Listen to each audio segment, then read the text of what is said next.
Olá, como vai você? Cada vez melhor? E que dia é hoje? Primeiro dia da minha nova vida. Que seja realmente o primeiro dia da minha nova vida, da sua nova vida. Que a gente possa mudar para hoje para ficar cada vez melhor, né? Então, quando a gente cumprimenta, a gente fala dentro do nosso coração. Eu vou cada vez melhor porque eu tenho a oportunidade de mudar a minha vida, certo? Eu sou a Maria Lúcia, sou voluntária do Amor Exigente e estou integrando a equipe nacional de prevenção nesses momentos que nós estamos fazendo essas gravações, que é para a formação de pessoas para trabalhar no Educaê, que é um programa que trabalha os princípios em 15 encontros, vocês já sabem disso. Esse curso foi feito à distância, justamente nos momentos que nós estamos aí de pandemia, né? Estamos em isolamento, e a gente sempre faz os cursos presenciais, e como não podemos agora, vamos fazer esse à distância.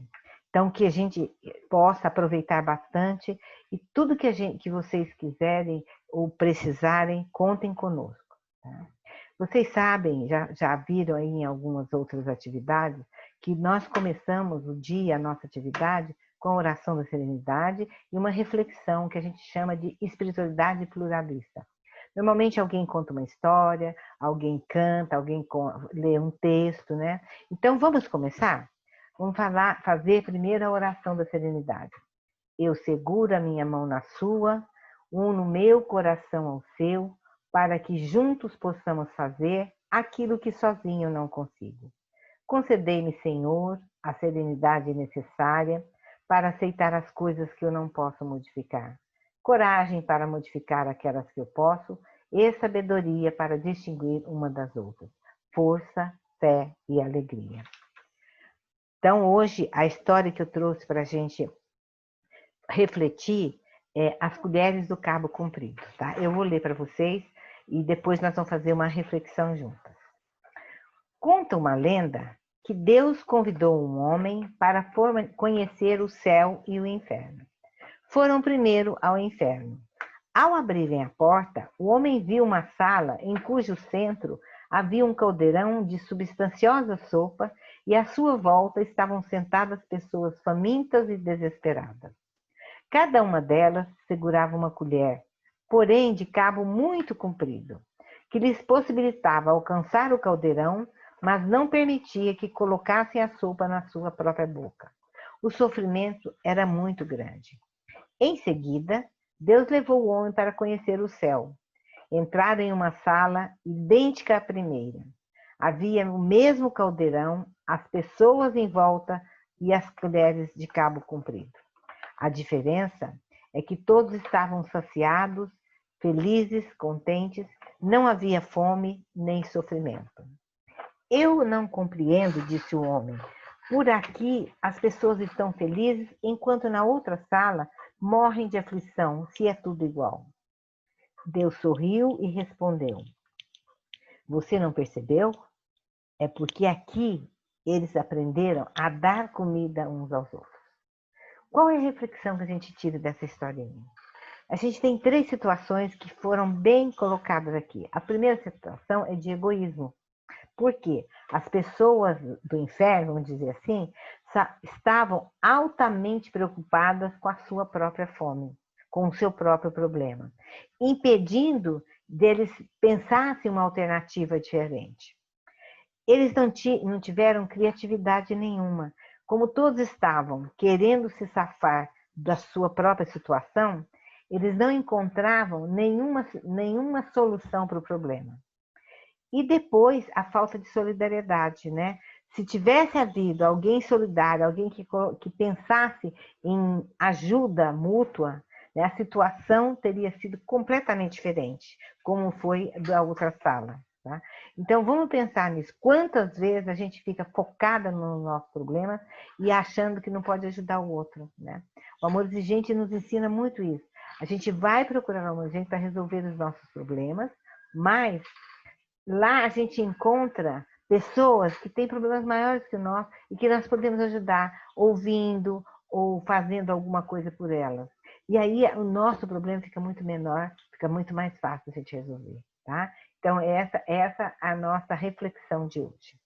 E hoje nós vamos trabalhar o 10º princípio básico do amor exigente, que é cooperação.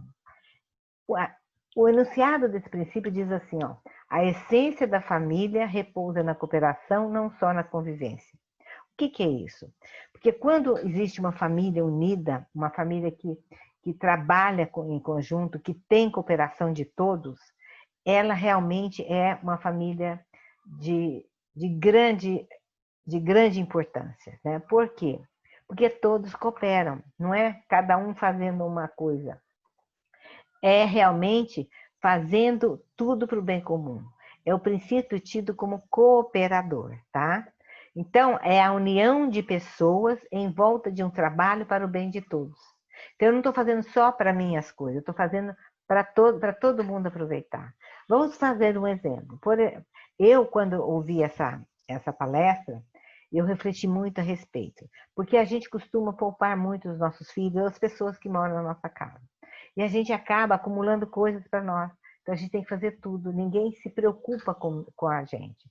Então, você vai trabalhar, todos trabalham fora, chegam em casa, um vai descansar, o outro vai fazer seus exercícios diários, e um só fica para arrumar tudo. Fazer o jantar, arrumar a sala que está toda bagunçada, e ninguém se preocupa com isso, tá? Então, eu me lembro de uma aula que o professor Nego colocou, que eu achei super interessante. Se você tem um filho que levanta de manhã, arruma sua cama, toma banho, estica a toalha para secar, seca o banheiro, não deixa molhado, leva a toalha para secar. Toma o seu café, lava o que usou do seu café, a caneca, o prato, lava, guarda, põe lá no escorredor. Vai para a escola, volta da escola, chega em casa, tira o uniforme se está sujo, põe para lavar, se ainda dá para usar, dobra e põe na gaveta, e guarda sua mochila no lugar.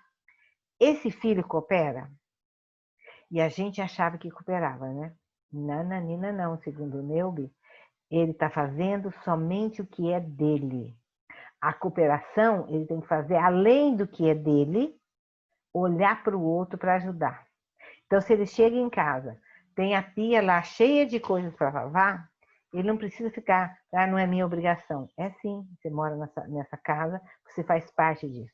Então, comece a lavar. Se tem um quintal para limpar, você vai limpar o quintal, que é para o bem de todos, né? Tudo que você faz é para todos, não é só para um.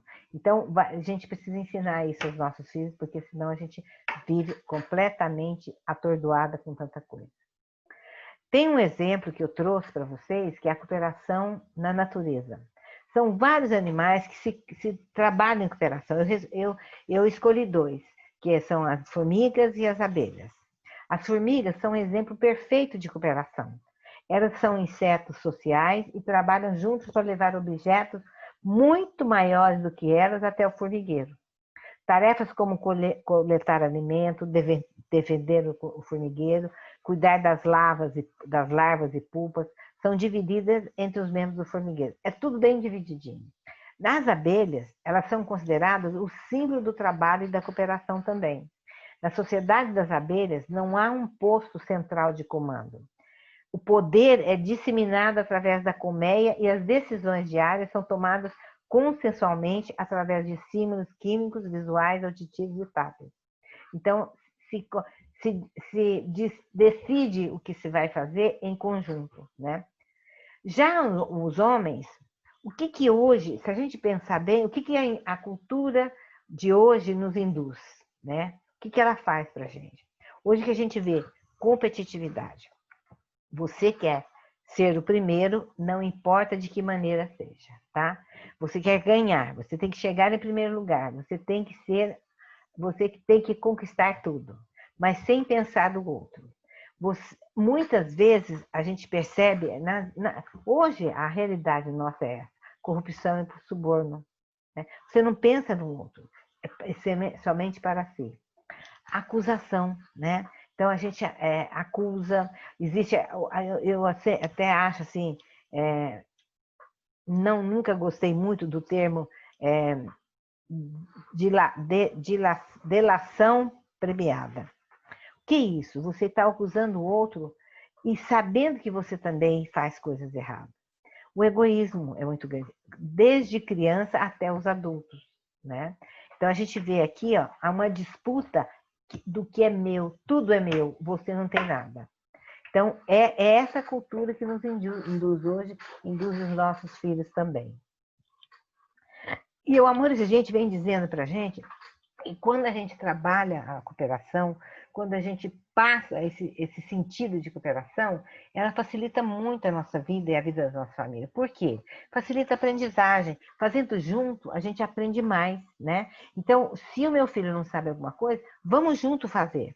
Vem que eu te ensino e nós fazemos junto até você aprender. Né? Ela facilita o diálogo, porque enquanto nós trabalhamos, a nossa conversa fica mais fácil.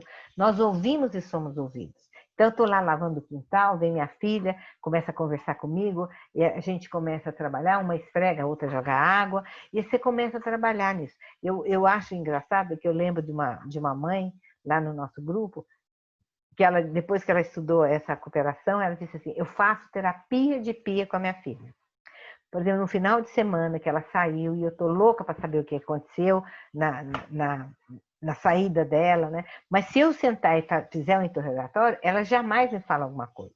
Então, eu chamo ela para a cozinha, nós estamos lá arrumando a cozinha e conversando, uma lava, outra enxuga, seca e outra guarda, e a gente vai conversando sem compromissos e ela me conta, né? Não sei se conta tudo, mas ela me conta, isso é importante. A cooperação facilita a percepção. Quando a gente está junto no esforço, a gente se conhece muito mais, né? A gente realmente sabe quem nós somos. Se eu não percebo o meu filho, que chegou, não, foi dormir, e no outro dia está meio tristonho, mas eu estou tão preocupado com o meu trabalho que eu não percebo isso, eu jamais vou saber o que ele tem. Agora, quando está junto, eu convido ele para me ajudar em alguma coisa, eu vou percebendo e vou sabendo o que posso fazer. A cooperação facilita a valorização. Quando a gente se sente útil, a gente percebe o valor que a gente tem. Quando o seu filho perceber que você pediu para ele fazer alguma coisa que você nunca tinha pedido, ele se sente, a autoestima deles cresce, ele se sente pertencido, né? A cooperação facilita a participação. Dar uma parte de nós nos faz pertencidos. Ela dá também alternância de responsabilidade. O que é isso? Alternar papéis revela talento. Eu não posso pedir para o meu filho fazer sempre a mesma coisa. Ele pode fazer um dia uma coisa, outro dia outra, porque de repente ele se descobre expert em fazer comida, né? Expert em arrumar a casa. A minha mãe é muito sábia nisso. Quando a gente era pequena, não existia amor e gente, mas ela já era amor e gente. Por quê? Ela dividia as tarefas para cada um dos filhos, né? Mas uma semana ela fazia aqui, na outra semana ela alternava. Então, eu não gosto de lavar banheiro, meu irmão falava. Eu não gosto de lavar banheiro. Ela falou, mas a semana que vem você vai lavar. Porque para você ver a importância que é lavar um banheiro, a importância de você deixar limpo. Né? Então, eu não gosto de arrumar a cozinha, mas a semana que vem você vai arrumar. Então, ela fazia, alternava. Assim, segunda eu limpava os quartos, o meu irmão arrumava a cozinha, a minha irmã estendia a roupa. E era assim, na outra semana, quem estava aqui, ó, ia para frente, ia para a cozinha, depois lavava banheiro, depois... Então, essa revela talentos, porque você começa a descobrir aquilo que você gosta, né? E o mais importante, ela facilita e ela produz autonomia, ela conduz a autonomia, né? Que faz com que a gente comece a atuar na coletividade, juntos, né? Nós aprendemos a conhecer o mundo e fazer escolhas boas, tá? Então, isso que é importante, a gente tem que colocar para os nossos filhos, né? Que a cooperação facilita em todos os sentidos. Né? Tem 3 pilares da cooperação que eu gostaria de colocar para vocês. Qual é o primeiro pilar? deixar responsabilizar-se pelas suas próprias ações. Fez alguma coisa que não deu certo, a responsabilidade é dele, ele vai consertar. Né? Então, aqui tá, nesse desenho tem uma sala toda, uma parede toda pintada que a criança fez. O que a mãe está fazendo? Dando uma bucha para ele lavar. Então, ele vai entender que ali não pode riscar. Se a gente faz isso, se a gente vai e limpa, no outro dia ele vai riscar de novo. Como ele limpou, ele fala assim, não posso mais riscar, porque senão eu vou ter que limpar de novo. Então, esse é um exemplo, porque a gente pode ter em várias situações. Né? O segundo pilar, aceitar a ideia de sermos servidos pelo outro. Porque muitas vezes a gente quer fazer tudo, né? E a gente tem que aceitar a ideia de o outro servir. Eu sirvo você, mas você me serve também. E o terceiro pilar é participar do serviço. Eu já falei lá ali na frente. Fazer juntos fortalece vínculos. Quando eu faço junto, quando eu chamo as pessoas para junto de mim, eu estou fortalecendo o vínculo. Os meus filhos gostam de estar comigo, tá? E como viver essa cooperação para que o outro aprenda? A gente tem que ser exemplo, né? Então, nós precisamos começar a fazer isso, tá? Fixar limite do que é aceitável para o seu próprio bem. Então, eu não posso, sozinha, fazer tudo na minha casa se eu tenho 3 filhos que são adultos, que são normais, que só estudam, por exemplo.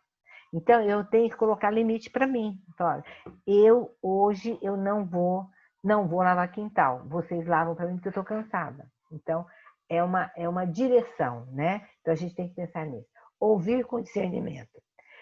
Isso é importante também na cooperação, para que o outro entenda e faça do jeito que você imagina, né? Então, se o seu filho chega para você e fala assim, eu preciso falar com você, senta e olha no olho. Ouve o que ele quer dizer. Preste atenção.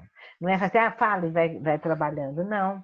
Eu tenho que prestar atenção, eu tenho que ouvir com discernimento. E para responder, eu tenho que ser uma pessoa bem racionalista ou racionalizada, não sei, para a gente fazer as coisas bem feitas, né? Então, vamos ouvir com discernimento. Incentivar e procurar saber e dar ideias. Você percebe que o seu filho está desanimado, está precisando de algum ânimo, você tem que incentivar. Procurar saber o que ele precisa e dar ideias, né? Então, isso fortalece essa cooperação, fortalece esse vínculo com o nosso filho. Depois de tudo isso, eu vou passar para vocês, como das outras vezes, uma meta, seria uma meta coletiva, mas não vamos dizer meta, vamos dizer uma atividade para a semana para a gente colocar em prática, né? Então, vamos na nossa casa perceber o que está faltando para ter uma cooperação boa, né? Eu tenho que diminuir na minha casa vantagem se tem alguém que tira vantagem dos outros, né? Quer levar vantagem em tudo. Eu tenho que perceber se alguém é esperto demais, né? Ele é aquele dono que acha que ele sabe tudo e não precisa de fazer mais nada. Eu tenho que perceber se há desinteresse para as coisas, né?